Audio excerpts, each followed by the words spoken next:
سورۃ التوبہ آیت نمبر 34 اور 35 میں اللہ تعالیٰ نے ان لوگوں کے بارے میں بڑی سخت وعید فرمائی ہے جو اپنے مال کی زکوٰۃ ادا نہیں کرتے۔ ان کے لیے بڑے سخت الفاظ میرے اللہ نے عذاب دینے کے بارے میں فرمائے۔ اللہ تعالیٰ نے فرمایا والذین یکنزون الذہب والفضة ولا ينفقونها فی سبیل اللہ، کہ جو لوگ سونا اور چاندی جمع کرتے ہیں اور ان کو اللہ کے راستے میں خرچ نہیں کرتے، فبشرہم بعذاب علیم، اے میرے پیارے پیغمبر آپ ان کو اللہ کی طرف سے دردناک عذاب کی خبر دے دیجئے۔ اللہ تعالیٰ نے ہمیں سالانہ 2.5% زکوٰۃ نکالنے کا حکم فرمایا۔ اسی طرح حضور اکرم صلی اللہ علیہ وسلم نے ارشاد فرمایا ما خالت الصدقة او قال الزکاة مالا الا افسدته،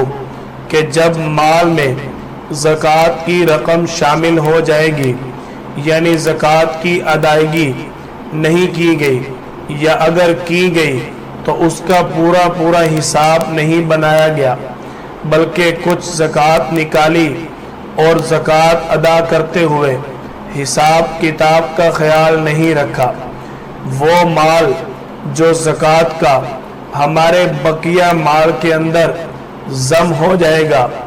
بقیہ ہمارے مال کے اندر مل جائے گا، جو زکوٰۃ کا مال ہمارے مال کے اندر مکس ہو جائے گا، اس کے بارے میں آپ صلی اللہ علیہ وسلم فرماتے ہیں مالا الا افسدت ہو، کہ وہ مال جو زکوٰۃ کا ہمارے مال کے اندر مل گیا، حساب پورا نہ لگانے کی وجہ سے ہمارے مال کے اندر زکوٰۃ کا مال رہ گیا، وہ جو زکوٰۃ کا مال ہمارے مال کے اندر رہ جائے گا، اس کی وجہ سے ہمارا سارے کا سارا مال ہماری تباہی کا سبب بن جائے گا۔ لہٰذا اس بات کا خوب اہتمام کیا جائے کہ زکوٰۃ کا حساب لگاتے ہوئے ایک روپے کا پورا حساب کتاب بنایا جائے۔ زکوٰۃ کا نصاب کیا ہے، اس بات کو خوب اچھی طرح سمجھیں کہ 52.5 تولہ چاندی جو آج کے حساب سے مشہور وزن کے مطابق تقریباً 612 گرام چاندی بنتی ہے، یا دوسری جنس 7.5 تولہ سونا جو آج کے مشہور وزن کے مطابق تقریباً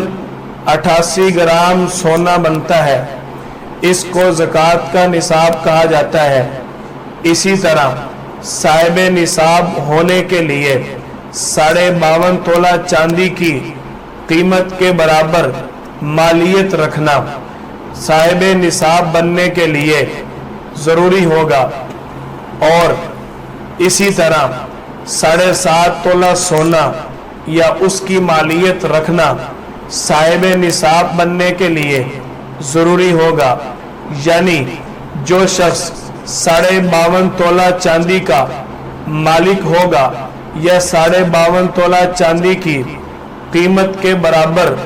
رقم کا مالک ہوگا اور اس رقم پر سال گزر جائے گا، اسی طرح جو شخص 7.5 تولہ سونا یا 7.5 تولہ سونا کے برابر مالیت رکھتا ہے اور اس پر سال بھی گزر جاتا ہے، ایسا شخص صاحب نصاب ہوگا، اس کو سالانہ 2.5% زکوٰۃ ادا کرنی پڑے گی۔